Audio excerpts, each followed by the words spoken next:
Madame, Monsieur, bonsoir. Voici les titres de ce journal. Maolid 2018, Alassane Ouattara, le président de la République, a pris part à la célébration officielle qui s'est tenue à la grande mosquée de la Riviera Golfe. Ce fut l'occasion d'enseigner aux fidèles musulmans les fondements d'une société stable selon les enseignements du prophète de l'islam. Aujourd'hui, 20 novembre 2018, cette date marque la Journée internationale des droits de l'enfant. Les enfants prennent les commandes et peignent le monde en bleu. C'est le thème international retenu par l'UNICEF pour cette édition 2018.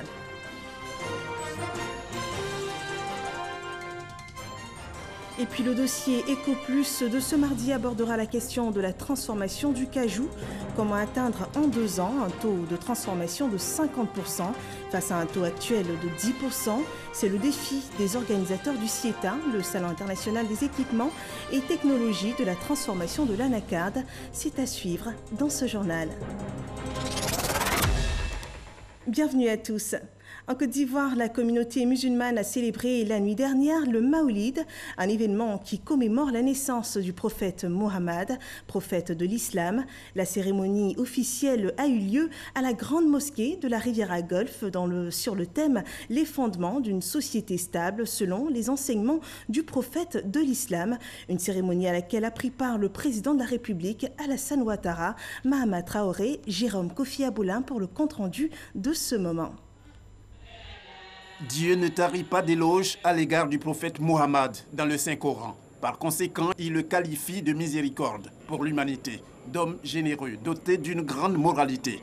Autant de qualités que les musulmans de Côte d'Ivoire revisitent chaque année lors du Maolid ou la commémoration de la naissance du dernier messager de l'islam.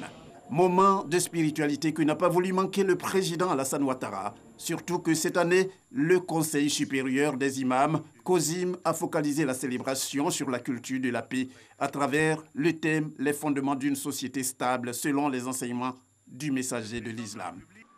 Le messager, outre la paix instaurée, a recherché et cultivé des valeurs qui ont servi de fondement pour construire et consolider la stabilité de son pouvoir.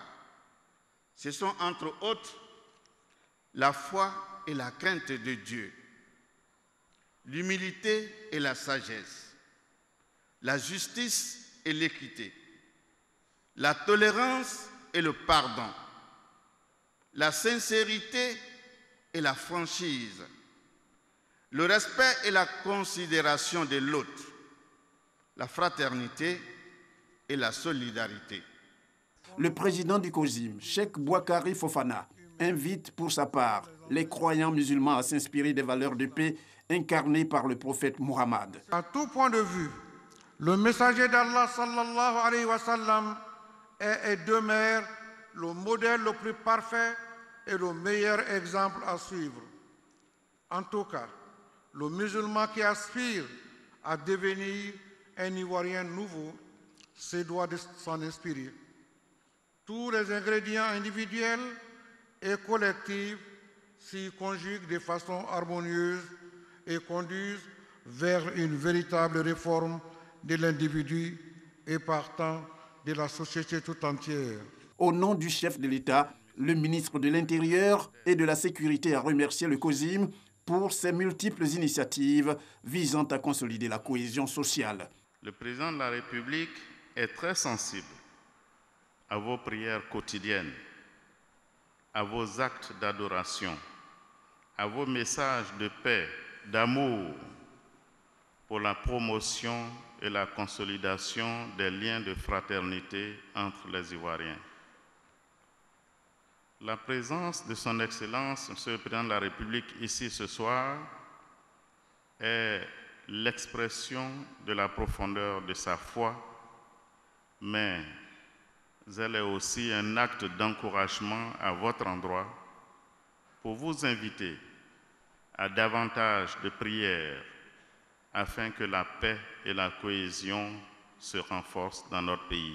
Pour rappel, le prophète Mohammed est né le 12 du 3e mois du calendrier hégirien. Entendez le calendrier musulman.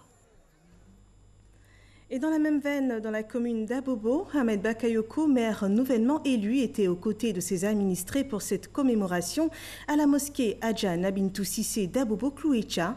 Les guides religieux ont été invités à prier pour une paix durable en Côte d'Ivoire, à Boussanogo. Fête marquant la commémoration de la naissance du prophète de l'islam. Le Mawloud a été célébré par la communauté musulmane. Les fidèles étaient nombreux à la mosquée Adja Nabintou Sissé d'Abobo Klouecha pour recevoir des enseignements sur la vie de Mahomet, prophète de l'islam. À cette occasion, l'imam de la dite mosquée, l'imam Doumbia, a dans ses prêches démontré que la vie du prophète est une véritable source à laquelle doivent s'abreuver les fidèles musulmans. Présent à leur côté, le ministre d'État, ministre de la Défense Ahmed Bakayoko, nouvellement élu maire de la dite commune, a invité les guides religieux à prier pour la paix en Côte d'Ivoire. C'est un message de prière pour la paix dans notre pays et pour le bonheur de chaque habitant. Ces grandes célébrations nous donnent l'occasion de rentrer en nous-mêmes et de ressortir avec beaucoup d'amour pour notre prochain. Je crois que l'amour est le vecteur essentiel de la relation entre les habitants d'un même pays pour qu'il y ait de l'harmonie entre nous. Prières, bénédictions et cantiques religieux, des temps forts qui ont marqué cette commémoration de la naissance du prophète de l'islam à Abobo. Le Mawloud est célébré à la date du 12 de Rabiul Awal, 3e mois du calendrier musulman. Également dans le Béquet à Bouaké, le Maoulid a été célébré dans les différentes mosquées et places publiques. Prières, lectures coraniques et bénédictions ont rythmé la soirée des fidèles musulmans. Le reportage de RTI Bouaké. Danse au son de la chorale, prières et enseignements. C'est dans la liesse que les fidèles musulmans de la mosquée Yassine ont célébré le Maoulid. Pour cette commémoration de l'anniversaire du prophète de l'islam, l'imam Ahmed Diabaté a mis un accent sur la cohésion et la consolidation de la paix en Côte d'Ivoire. L'imam a exhorté ses coreligionnaires à marcher dans les pas de leur prophète tout en cultivant les vertus qui ont fait de lui un homme d'exception, à savoir la paix, le partage, la tolérance, le pardon et la crainte d'Allah. Sokoura, c'est la place Zaouia qui a abrité la célébration du Maouloud. Cheikh Ibrahim Diakité, de rappeler dans son sermon le sens de cette fête, a exhorté les musulmans à consolider l'entente et la paix en Côte d'Ivoire. Cantique à la gloire de Dieu, puis des prières pour une Côte d'Ivoire unie et en paix. La localité de Satamasokoro en a vécu en cette nuit du Maoulid. Satamasokoro est le village natal de l'imam de la grande mosquée de Bouaké, par ailleurs président du COSIM de la région de Gbeke. Touré Badiawari y a célébré la commémoration de la naissance du prophète Mahomet. Il a invité ses coreligionnaires à faire preuve d'amour du prochain et de crainte de Dieu. À Congo, les guides religieux prient pour la paix et la cohésion en Côte d'Ivoire. Les imams n'ont pas manqué d'inviter l'ensemble de la communauté musulmane à adopter un comportement responsable à l'image du prophète de l'islam, Pargassoro Koné. Pour la célébration du Maoulid, fête qui commémore la naissance du prophète de l'islam, prophète Mohammed à Kong, ville située dans la région du Tologo, au nord de la Côte d'Ivoire, c'est avec des louanges et des chants liturgiques que les guides religieux sont accompagnés à la grande mosquée. Un parcours plein d'essence. À Kong, on est avec le Coran, on vit avec le Coran et on meurt avec le Coran. Tellement nos parents ont aimé, ont pratiqué et ont appris le Coran, on le lit en chantant et même parfois en dansant. Donc ce que vous avez vu, c'est la danse religieuse, cette danse festive qui accompagne les marabouts lorsqu'ils entrent. Pour dire quoi? Que nous sommes aujourd'hui à un jour exceptionnel, un jour de joie. Joie pour l'humanité, mais joie surtout pour la communauté musulmane, parce que nous célébrons les sceaux des prophètes, le prophète Mohammed. Une fois à la mosquée, avant de s'installer, imams, guides religieux, prédicateurs et conférenciers font un tour d'honneur pour rendre hommage aux fidèles. Après s'être installés et les allocutions terminées, les guides religieux entament la lecture du Saint-Coran. Occasion pour eux d'inviter la communauté musulmane à être des exemples et des modèles dans la société à l'image du prophète Mohammed. Chaque musulman doit prendre le prophète Mohammed comme l'exemple pour bien suivre l'islam, travailler comme de la manière dont le prophète a fait. Le message des guides religieux reçu 5 sur 5 par les fidèles. Quand les guides religieux conseillent de bons comportements, des comportements dignes, vraiment je crois que c'est pour suivre Asuna. Il faut une référence dans la vie. Et je pense que Dieu nous a donné la meilleure des références, celle du prophète, paix et bénédiction sur lui. La célébration du Maoulid à Congo a bénéficié du soutien des autorités administratives, des élus et cadres de la région. Que ce soit les musulmans, les chrétiens, même les animistes, il faut qu'on prie le bon Dieu pour qu'on puisse vraiment arriver à l'union, à la cohésion, à la paix en Côte d'Ivoire. C'est l'occasion pour nous de prier pour la paix, pour la solidarité et l'harmonie de tous ceux qui vivent en Côte d'Ivoire. C'est par des prières et des bénédictions que cette fête religieuse à Congo a pris fin. Le pèlerinage de Kelindjan, dans le département de Samati-Gila, mobilise des milliers de croyants pour la célébration du Maoulid. Au moins 3000 fidèles musulmans s'y rendent pour prier Allah et solliciter l'intercession du cheikh El Hadj Mathian Bouaké Samassi, Walter Amadou Ouattara. Mariam et Issouf, deux fidèles musulmans, ont quitté très tôt San Pedro où ils exercent pour Madinani. On est quitté à San Pedro à 6h, on va à Madinani, on veut faire rapidement pour qu'on arrive là-bas vite. Jusqu'à 18h, 19h, il faut qu'on arrive. Pour accompagner les gens qui vont à Maouloud, on parlait faire bénédiction pour les parents, pour tout le monde. Pourquoi nous partons célébrer le Maoulid? C'est pour aller faire des bénédictions pour nos enfants, pour nos parents, pour nos défunts et pour tous les Ivoiriens. Aussi pour la paix, la prospérité et la santé. Chaque année, c'est le même scénario. Il faut bonifier les bénédictions, tout en gardant de bons contacts spirituels avec Allah. Une opportunité pour les transporteurs qui en tirent profit. Ça marche, tout le monde s'en va, bon, on fait ça très bien. Bon, et puis on se retourne. 3 tours. Dans les régions du Folon et du Kamadougou, les convois venus des autres villes du pays convergent à Kelindjan, un lieu dit saint. Des milliers de croyants s'y rendent pour prier Allah et solliciter l'intercession du cheikh El Hadj Mathian Bouaké Samassi. Parce qu'il a dans ton cœur, quand tu arrives là-bas, bon, lui-même te demande, tu viens pourquoi? Quand tu t'expliques seulement, c'est fini. Donc, il va faire ça pour toi là. Arrivé à ton retour d'Abidjan, là, Dieu fait ça pour toi. C'est un don de Dieu pour avoir un homme comme ça, comme Cheikh Mathian Bouaké, faire son doigt. Alors, tu vas avoir un changement dans ta vie quelque part. Voilà, c'est pourquoi chaque année, nous, on est motivés pour venir auprès de lui, pour venir chez eux de bénédiction. Le vieux, c'est un cheikh, c'est quelqu'un qui croit en Dieu, qui adore le prophète sallallahu alayhi wa sallam. C'est le propagateur de la Dalal Kariat à travers le monde. Donc nous faisons une retraite à partir du premier jour du mois lunaire, du mois de Maouloud, jusqu'au 11e jour. Il y a une retraite spirituelle chaque année depuis les 23 ans.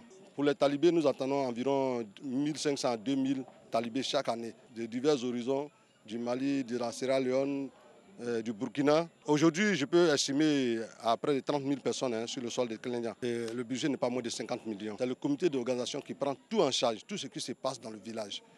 Voilà, même il y a eu une séance de vaccination contre la méningite, 2012, pour tous les talibés. Pour cette 23e édition, plusieurs cadres et autorités politiques ont fait le déplacement. Tous disent avoir prié pour la stabilité et le développement de la Côte d'Ivoire.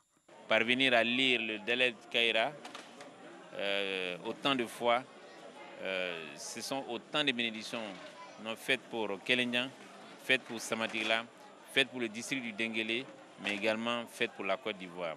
Et faites aussi pour le président de la République, son Excellence Alassane Ouattara, et le gouvernement dirigé par le Premier ministre Amadou Gon Coulibaly. Ce que je retiens, c'est que Dieu nous a fait à son image et que nous devons aimer notre prochain comme Dieu nous a aimés. Le Tout-Puissant lui-même dit que c'est le prophète qu'il a aimé plus que tout le monde. Et il nous demande de toujours faire des prières pour le prophète. Donc c'est ces prières que nous sommes venus faire. Le Maouloud est une occasion, une opportunité de rencontre. De nombreuses délégations venues des pays frontaliers ont également pris part au pèlerinage de Kelindjan dans le département de Samati-Gila. Autre célébration, celle de la Journée mondiale de l'enfant. En Côte d'Ivoire, le temps de cette célébration, les enfants prennent les commandes dans les domaines des médias, des sports et institutions d'État. L'objectif, être solidaire des enfants les plus défavorisés et sensibiliser les adultes au respect de leurs droits. Didier Nguessan. Marie-Adèle Kouassi, ministre de la Communication et des Médias, convoque les dirigeants de structures sous sa tutelle. À ses côtés, les membres de son cabinet. Cet élève de CM2 à l'EPP à Bobo-Doumé Lagune 1 prend les commandes du ministère de la Communication et des Médias à l'occasion de la Journée mondiale de l'enfance, célébrée chaque 20 novembre. À cette date, le monde entier commémore l'anniversaire de la Convention relative aux droits de l'enfant. L'UNICEF, le Fonds des Nations Unies pour l'enfance, demande aux adultes d'être solidaires envers les enfants les plus vulnérables en les laissant prendre les commandes des médias, du sport, du divertissement et même du gouvernement. Un exercice qui ravit la ministre de circonstances. Je suis très heureuse d'avoir participé à la réunion des membres du cabinet. Après mes études, je voudrais être ministre de la Justice. J'ai été fort impressionné par son intelligence et surtout déjà pour son jeune âge, sa vision par rapport à ce qu'elle veut être. Ceci est très encourageant par rapport à ce que nous espérons de notre jeunesse, parce que c'est cette jeunesse-là qui sera aux commandes de notre pays dans quelques années. Et c'est véritablement l'ambition du président de la République d'offrir à toutes ces jeunesses ivoiriennes, la plus petite jusqu'à la plus grande, toutes les opportunités d'expression et d'éclosion pour que, bien sûr, ils jouent leur partition. Comme Marie-Adèle, d'autres enfants ont dirigé des institutions comme l'Assemblée nationale et se sont fait entendre sur les ondes de radio avec leur propre production. Le projet Je Reporter on peut dire qu'il a ouvert mon esprit et puis aussi m'a permis de côtoyer des personnalités. Je peux m'exprimer librement devant un grand public sans crainte. Cette journée vise à sensibiliser le public et à collecter des fonds pour venir en aide aux millions d'enfants déscolarisés à travers le monde. Les populations sont invitées à signer une pétition pour exiger que les droits de chaque enfant soient respectés. À la fonction publique, 3 organisations syndicales ont déposé des préavis de grève pour les prochains jours. Le ministère de la fonction publique invite les revendiquants à la retenue en considérant les efforts du gouvernement ivoirien pour l'amélioration des conditions de vie et de travail des fonctionnaires, efforts qui s'élèvent à plus de 900 milliards de francs CFA. Grace Kando.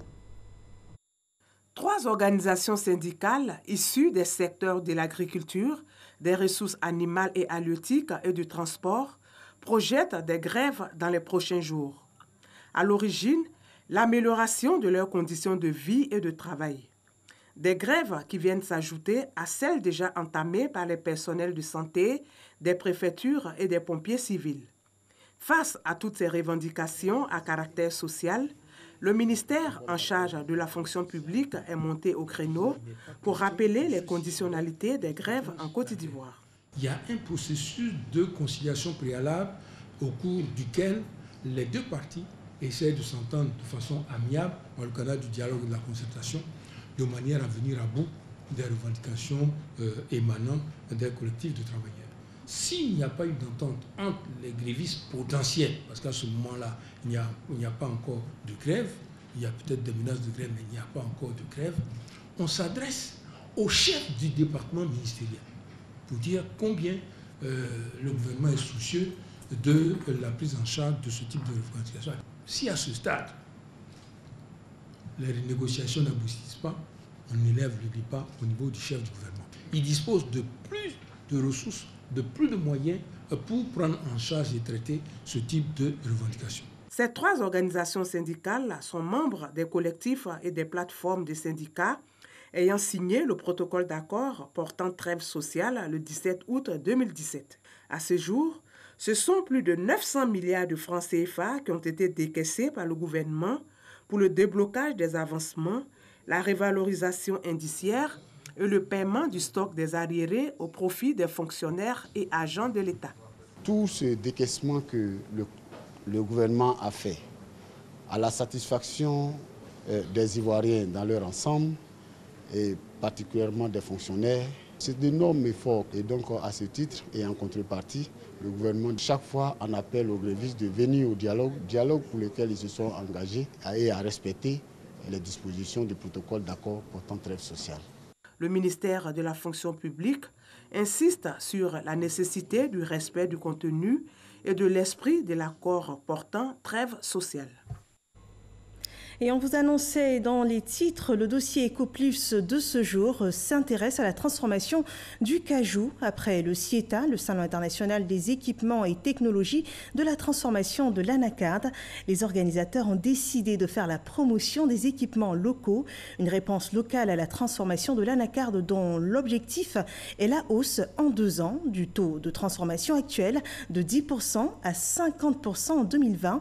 Ce défi peut-il être relevé, mais surtout, ces équipements locaux peuvent-ils concevoir des machines à hauteur des attentes des investisseurs des coopératives des 17 zones de production de la Côte d'Ivoire?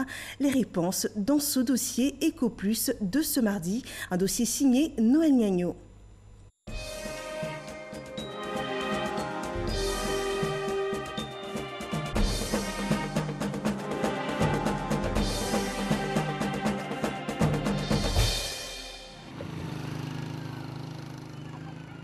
Gadouin, chef-lieu de sous-préfecture. Nous sommes à 45 km de Gonaté sur l'axe Daloa-Yamsoko. Ici est installée depuis août 2018 une unité de transformation de cajou à dimension humaine. Les employés au décortiquage des noix de cajou sont assis comme dans un grain, c'est-à-dire l'espace de rencontre conviviale pour approfondir les connaissances en islam. D'où son appellation grain de décortiquage du cajou. Bamba Loseni, secrétaire général de la société coopérative de Daloa, tâte ainsi une expérience. Comme nous sommes ici en coopérative, nous avons voulu apporter un plus au rendement de nos agriculteurs. Et cette unité nous permet d'être plus proches de nos producteurs, raison pour laquelle nous avons voulu ces petites unités. Avec ces petites unités, nous sommes en mesure de les installer dans toutes les sections que nous avons. Capacité de transformation de l'unité, 300 kg dans la carte par jour. Elle fait travailler une dizaine de jeunes de la localité. 6 à l'intérieur chargés du décortiquage des cajous et 4 autres à la cuisson et au séchage à l'air libre des noix. Cette unité fait la joie des producteurs pour son avantage socio-économique. On a beaucoup d'enfants qui travaillent dedans. Les enfants travaillent la journée, à peu près 10 personnes qui travaillent la journée. Et puis 8 travaillent la nuit jusqu'à 23 h. Et puis on descend, matin on reprend à 6 h du matin. Quelqu'un qui veut apprendre à décortiquer ces petits équipements, après 3 jours maximum, il maîtrise. Et sa capacité peut passer de 30 kg par jour jusqu'à 50 kg, voire même 80, c'est-à-dire un sac de 80 kg. Et ça, c'est un avantage. En termes de lutte contre la pauvreté, en termes de création d'emplois, les grandes unités sont difficilement mobilisables pour le commun des mortels. Il faut des capitaux assez importants, alors que ces petites unités sont abordables et faciles à manipuler et la connexion avec le marché aussi est très simple. Bamba Loseni ambitionne d'acheter d'autres unités pour coller aux préoccupations des producteurs. On veut une machine là complétée à 10 parce qu'il y a trop d'anacardes ici. Les planteurs sont satisfaits, ils sont contents. Ils me demandent encore d'autres unités pour encore venir créer plus d'emplois au niveau du village. À la tête de l'équipe des concepteurs du transfert de cette technologie, Bakayoko Aboubakar, ingénieur industriel. Plusieurs ingénieurs qui ont vraiment refusé de travailler dans des meetings nationales et qui ont travaillé sur ce projet pour pouvoir offrir à la Côte d'Ivoire la meilleure technologie de transformation de l'anacarde en tant que premier pays producteur de noix de cajou au monde. Pour ce processus de transformation de l'anacarde, Aboubakar et son équipe ont conçu toutes les composants de la chaîne de transformation du cajou. Ce processus part de la calibreuse au dépelliculage en passant par la fragilisation, la chaudière pour alimenter le fragiliseur, le fragilisateur, les différents types de décortiqueuses en fonction de la bourse des investisseurs, le séparateur une fois la noix décortiquée, enfin la machine qui sert à la classification des noix. Nous, on a 3 produits. On a ce qu'on appelle le grain de décortiquage qui est adapté aux coopératives, dont le coût d'investissement se situe dans l'ordre de 5 millions. On a aussi les unités moyennes, parce que l'anacarde, on peut faire 1 tonne par jour, on peut faire 10 tonnes par jour, on peut faire 50 tonnes par jour, comme on peut faire 100 tonnes par jour. Mais si 10 coopératives font chacun 100 tonnes par jour, ça permet d'avoir 1 tonne par jour. Donc on a fait des équipements vraiment qui répondent à cela. C'est décortiqueur de 20 kg à l'heure, c'est pour les petites unités. Et c'est décortiquage qui fait 100 kg à l'heure pour une tête de décortiquage, c'est pour les grandes unités. Et on a les grains aussi qui sont adaptés aux coopératives. On peut affirmer qu'une bataille est gagnée. Le transfert de technologie avec son impact économique et financier. Le vrai problème que nous avons dans le secteur, c'est vraiment les pièces détachées et les réparations des machines. En plus des coûts qui sont élevés quand ça vient de l'extérieur, compte tenu des droits et TVA acquittés à l'entrée. Aujourd'hui, si c'est fait localement, nous n'aurons pas vraiment les frais de transport et autres, et ça va nous revenir nettement moins cher. Et nous aurons les réparateurs sur place, nous aurons les pièces détachées sur place, ce qui n'est pas le cas quand ça vient de l'extérieur, où il faut payer d'abord avant que ça ne vienne. Mais il reste la guerre, c'est la compétitivité et la performance de ces équipements. Nous osons croire que les équipementiers locaux pourront faire des équipements de même qualité que les équipements qui viennent de l'extérieur. Parce que si ce n'est pas le cas, nous serons obligés de repartir vers l'extérieur. Et le challenge pour eux, c'est là de nous convaincre qu'ils peuvent faire mieux, sinon autant que l'extérieur. Sur ce tableau, Bakayoko, son équipe, rassure. Nous fabriquons les machines localement et en même temps aussi, on fabrique toutes les pièces localement aussi. Et lorsqu'on fournit une usine, on leur donne un certain nombre de kits de pièces de réduction pour qu'ils puissent travailler sans arrêt. Et nous avons des pièces que nous fabriquons localement ici, et la machine et les pièces de rechange. Quand on achète un équipement et qu'on n'a pas servi de maintenance, 6 mois après, on n'a plus une usine. Mais lorsqu'il y a la maintenance, l'équipement peut faire à une durée de vie de 10 ans. Donc nous avons des techniciens qui sont disponibles 24 heures sur 24 heures pour pouvoir accompagner les usines sur tout ce qui est maintenance préventive et maintenance curative. Mais nous mettons beaucoup d'abord notre accent sur la maintenance préventive. Pour nous, il ne faut pas qu'une usine soit en arrêt pour venir la réparer, mais il faut pouvoir faire les actions pour que les pannes ne puissent pas intervenir. Et les compétences existent. C'est ici que se trouve tout le sens de l'appellation du CIETA 2018 baptisé le Salon de la Transition où les retours aux réalités sont toujours possibles. Le vœu, c'est que cette transition débouche sur du définitif. C'est le prix à payer pour gagner la guerre de la transformation après avoir relevé le défi de la production. Premier producteur mondial de cajou avec plus de 700 000 tonnes en 2017. Le taux de transformation actuel est d'environ 10%. Le gouvernement ambitionne de le porter à 50% en 2020. C'est l'autre match que la Côte d'Ivoire va certainement gagner parce que impossible n'est pas ivoirien. Promotion du secteur agricole, Abidjan se fait la capitale de l'agro-industrie et de l'emballage.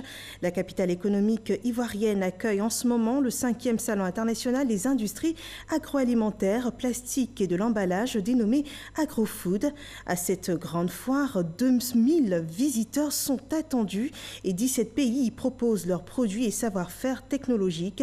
Une occasion aussi pour la Côte d'Ivoire d'y présenter ses opportunités d'investissement agricole. En politique, le ministre Kobenan Kwasi Adjoumani, le président exécutif du mouvement sur les traces d'Houphouët-Boigny, échange avec les militants. Il était cet après-midi en France face aux militants du PDCI RDA de l'Europe, venus réaffirmer leur adhésion totale au RHDP. Le ministre est revenu sur les raisons qui ont motivé la création de ce mouvement du PDCI qui vient promouvoir la paix et le développement de la Côte d'Ivoire. Mamadou Kwasi. La grande salle de rencontre de l'hôtel Plaza de Paris était petite pour accueillir ces militants du PDCI RDA et des autres partis membres du RHDP, venus échanger avec le président exécutif du mouvement sur les traces d'Houphouët-Boigny. Ces militants et délégués du PDCI RDA, venus de toute l'Europe, notamment de la Belgique, de l'Italie, de l'Allemagne, des Pays-Bas, de l'Espagne et surtout des différentes régions de France, ont ainsi voulu démontrer au ministre Kobenan Kwasi Adjoumani leur soutien dans sa démarche de convaincre le PDCI à rester au RHDP. Ces hommes et ces femmes ont, à travers des motions, invité le président Henri Konan Bédié à réunir le dialogue avec le président de la République, Alassane Ouattara, pour la paix et le développement de la Côte d'Ivoire. Le ministre Kobenan Kwasi Adjoumani, pour cette première sortie en Europe de son mouvement. Le président exécutif du mouvement sur les traces d'Houphouët-Boigny a invité les militants du RHDP, surtout ceux du PDCI, à soutenir davantage le président de la République, Alassane Ouattara, pour une Côte d'Ivoire prospère et développée dans un climat de paix. C'est dire que nous partons édifiés. Édifiés de savoir que nous avons porté le message de la paix, le message du rassemblement, le message de la cohésion sociale. Et nous avons exhorté les uns et les autres à comprendre que c'est dans le rassemblement des enfants de fouet que la Côte d'Ivoire peut mieux se porter. Message bien apprécié par les délégués du PDCI RDA qui s'engagent à être des ambassadeurs auprès de leurs militants afin de faire triompher davantage le dialogue et la paix en Côte d'Ivoire. Je suis très content du ministre Adjoumani parce que dans une très belle démarche. Je pense que le RHDP, ça fait que l'union en Côte d'Ivoire, le PDCI, le RDA, l'UNCP, tous les partis unifiés, ça fait vraiment une très bonne chose pour l'avancement du pays, pour la paix du pays. Marchons tous ensemble. Donc, effectivement, cela va se poursuivre parce qu'on va mettre un travail en place ici à Paris, essayer de convaincre le maximum de militants PDCI pour qu'ils adhèrent à notre cause. Ce que fait aujourd'hui le ministre Adjoumani est formidable. Je ne peux dire que merci pour ce qu'il fait et merci encore d'être venu ici à Paris nous éclairer de ses idées, de sa démarche. Le président exécutif du mouvement sur les traces de Faux-Boigny, le ministre Kobena Kwasi Adjoumani, se rendra bientôt aux États-Unis pour présenter l'importance de son combat aux militants du PDCI. Et cette information marque la fin de ce journal. Merci de nous avoir suivis. Très bonne soirée chez vous.